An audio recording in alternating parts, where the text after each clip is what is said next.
Bonjour à toutes et à tous. Nous sommes de retour pour le troisième épisode de Women in Accenture.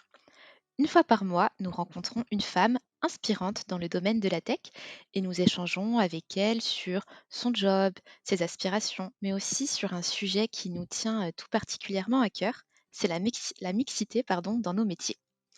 Faire bouger les lignes, c'est aussi finalement donner la parole à ces Wonder Women dont le parcours ne cessera jamais de nous bluffer.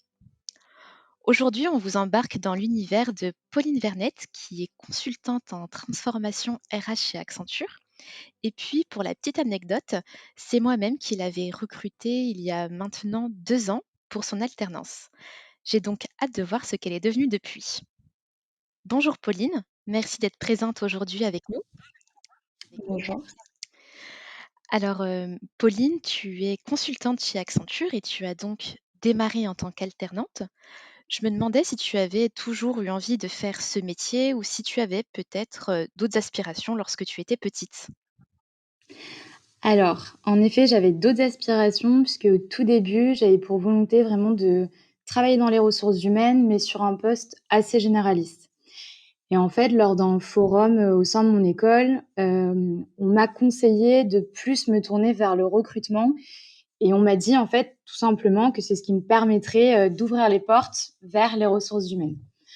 Du coup, j'ai écouté ce conseil, j'ai fait un stage de 6 mois pendant mon master 1 chez PwC en recrutement et c'est là que j'ai découvert le métier du conseil et je me suis rendu compte que finalement, j'étais moins intéressée par cette partie, ressources humaines un petit peu opérationnelle où parfois, on n'était pas forcément sur des projets. J'avais vraiment, besoin d'expérience pour atteindre, un poste dans les ressources humaines qui me plaisait vraiment et du coup, c'est un cumul d'éléments qui ont fait que je me suis dit: «Pourquoi pas faire du conseil pour mon année d'alternance?» pour tester un petit peu et en fait, j'ai continué là-dedans en CDI et c'est vrai que pour le moment, je suis pas déçue.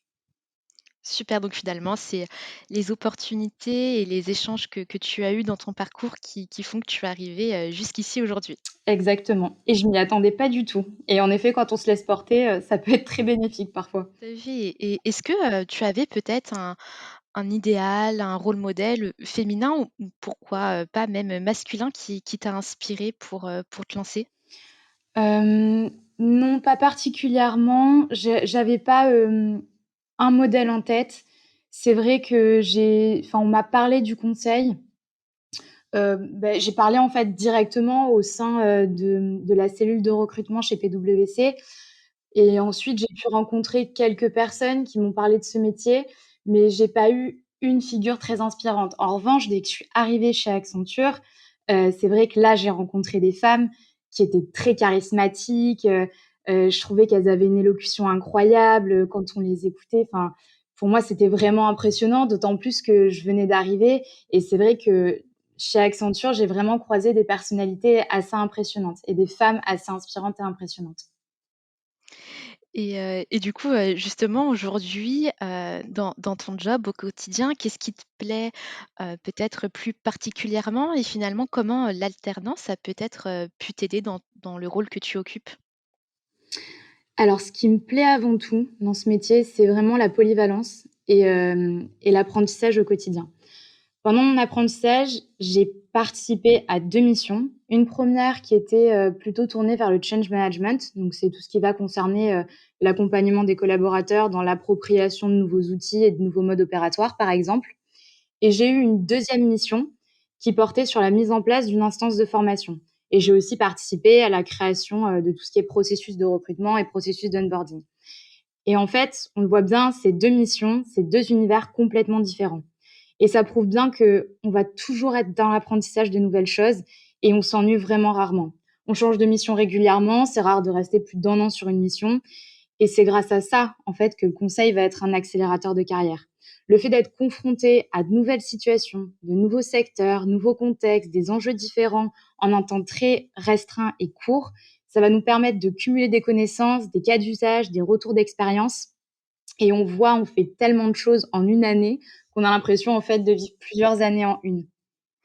Et du coup, même quand tu étais alternante, finalement, tu étais sur un job vraiment à part entière? Oui, tout à fait. J'ai pu faire, 2 jobs en une seule année, ce ce qui est quand même, pas mal et assez enrichissant. Oui, c'est vraiment, top et du coup, maintenant tu es, consultante, en CDI et en tant que jeune femme dans le domaine du conseil, toi, quel est ton projet de carrière, tes envies ou tes objectifs? Alors, je me dis actuellement, pourquoi pas me tourner vers de la transformation RH, mais en étant peut-être en interne dans une entreprise ou alors atteindre un poste de direction, côté ressources humaines. Mais sincèrement, je suis pas encore fixée dans mon plan de carrière et j'essaie vraiment de me laisser le temps de découvrir de nouvelles choses. Ce qui est sûr, c'est que je veux pas de routine, je veux continuer à apprendre dans mon métier et pour le moment, le conseil me va très bien pour ça et je m'épanouis pleinement, en fait, dans ce que je fais. J'ai pas la volonté d'en changer. Mais je pense sincèrement que pour la suite de ma carrière, je vais me laisser porter et naturellement, tout comme je suis allée vers le conseil, je pense que, je serai dirigée vers de nouvelles opportunités, d'autant plus que le conseil ouvre quand même pas mal de portes par sa polyvalence et son exigence, pardon. Donc je me laisse le temps de développer mes compétences dans ce domaine et on verra pour la suite. Oui, c'est ce que j'allais dire finalement, tu vas aussi, voir quelles sont les portes qui vont s'ouvrir, à toi peut-être dans le futur grâce aux rencontres que tu vas potentiellement, faire dans ta carrière professionnelle. Exactement et on fait quand même pas mal de rencontres en étant dans le conseil, donc je pense que ça peut ouvrir beaucoup de portes et aboutir à pas mal d'opportunités donc pour l'instant, je démarre tout juste, je me laisse encore le temps. Bon, bah, super, on espère vraiment que tu arriveras à tes souhaits, d'orientation, professionnelle et Pauline, tu le sais très certainement, chez Accenture, on s'engage, au quotidien pour, l'inclusion et la diversité et pour que finalement, chaque collaborateur et chaque collaboratrice puisse se sentir, légitime, d'accéder à nos métiers. Heu, pour toi, pourquoi est-ce important? Alors, c'est important de se sentir légitime, tout simplement pour pouvoir s'épanouir au mieux dans son métier. Là, je parle vraiment en tant que junior. On peut parfois avoir peur de ne pas se sentir légitime, tout simplement parce que on a moins d'expérience. Et c'est vraiment important qu'on puisse s'exprimer, avoir confiance en soi, qu'on puisse développer, certaines convictions et en fait, c'est tout ce qui va nous permettre finalement, en tant que junior du coup, d'être force de proposition par la suite et de développer ses connaissances et ses compétences. Donc voilà pourquoi c'est important. Et du coup, toi, est-ce que tu te sens, épanouie, pardon, professionnellement? Est-ce que tu arrives peut-être à combiner, ta vie pro, ta vie perso? Ou comment tu apportes même peut-être ta petite touche, perso, dans ta vie professionnelle? Alors j'essaie vraiment de beaucoup m'investir en interne, puisque je pense que son rôle, en fait, au sein d'Accenture, dans le conseil, ne se limite pas à réaliser ses missions. Je pense qu'il faut vraiment essayer de toucher un petit peu à tout et de voir au-delà des missions, qu'on peut faire et c'est pour ça que j'essaie de participer notamment à l'animation de la vie d'équipe en interne pour, par exemple, organiser des after work, essayer, d'avoir des sessions où on puisse échanger, sur nos retours d'expérience sur certaines missions.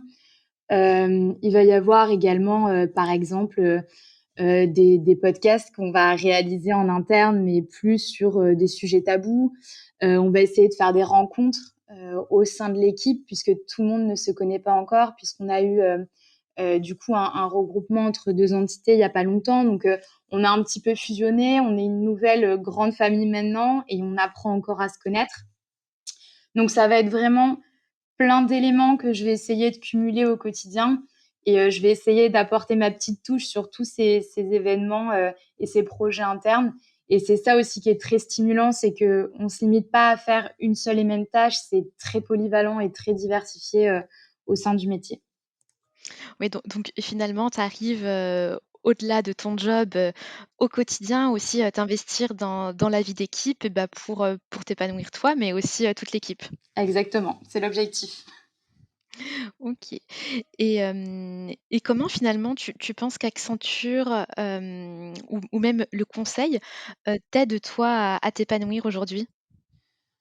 Hem, En fait, je ressens l'épanouissement professionnel dans le sens où je sens que j'apprends beaucoup de choses et que je vois beaucoup de cas d'usage, que je rencontre beaucoup de personnes et c'est là où ce métier va être très enrichissant et du coup, c'est par ce biais-là, en fait, que je vais m'épanouir le plus. Le fait de savoir que je vais jamais rester sur mes acquis, de savoir que je vais tout le temps apprendre des choses, que je vais tout le temps approfondir des éléments et même en ne connaissant rien sur un sujet, bah, voilà, on va se mettre face à ce cas-là et on va toujours essayer de creuser, d'approfondir et de connaître des choses dont on n'avait même pas conscience au départ. Et c'est pour ça que enfin, moi, personnellement, j'adore. Intellectuellement parlant, ça permet, quand même de s'épanouir pas mal et le nombre de rencontres fait que, on s'épanouit aussi socialement parlant et c'est vraiment très enrichissant. Donc du coup, aujourd'hui, avec un peu de recul, que tu as, sur ce métier-là, tu regrettes pas du tout d'avoir mis les pieds dans le domaine du conseil et chez Accenture? Ah non, vraiment pas. Alors, justement pour terminer notre échange, Pauline, est-ce que tu aurais peut-être, des conseils à donner à des étudiantes qui aimeraient, se lancer, dans le métier du conseil, mais qui peut-être pas pour, diverses raisons n'osent pas forcément? Bien sûr. Alors d'abord, il faut pas avoir peur d'apprendre et être relativement curieux. Même quand on a de l'expérience, on sait pas tout faire et on continue de découvrir. Il faut apprendre, à être autonome et à être force de proposition. Il faut pas avoir peur d'être polyvalent par la diversité, des sujets et des missions qu'on peut avoir et surtout, il faut s'enlever cette idée de la tête que si on n'a pas, un background, technique, ou qu'on n'est pas ingénieur, on peut pas se lancer dans ce métier. Parce que oui, on doit faire face, heu, souvent, je sais pas moi, à des outils, qui demandent un petit peu de connaissances, techniques. Mais enfin, je veux dire, on apprend les choses sur le tas et c'est pas du tout insurmontable et moi-même, ma première mission, quand je suis arrivée, j'étais, confrontée, à des choses relativement techniques. Bah, j'étais perdue les premiers mois, c'est sûr, bien évidemment, mais je veux dire, on apprend relativement vite et après, on se dit: «Waouh, j'aurais jamais pensé apprendre ce genre de choses» et pourtant ça se fait facilement, ça se fait sur le tas et c'est facile et c'est juste un exercice d'apprentissage. Donc voilà. Oui, parce que du coup, ça j'y repense, Pauline, mais de mémoire, toi, tu n'es pas forcément non plus, diplômée d'une école d'ingénieur? Ah oui, non, pas du tout. J'ai un diplôme d'école de commerce. Tout à fait, donc c'est pas forcément effectivement forcément des métiers sur la tech. Mais en tout cas, merci beaucoup Pauline pour ton témoignage. J'espère, que vous avez aimé découvrir le parcours de Pauline et moi de mon côté, je serai vraiment heureuse de vous retrouver le mois prochain pour un nouvel, épisode de Women in Accenture. Alors restez connectés.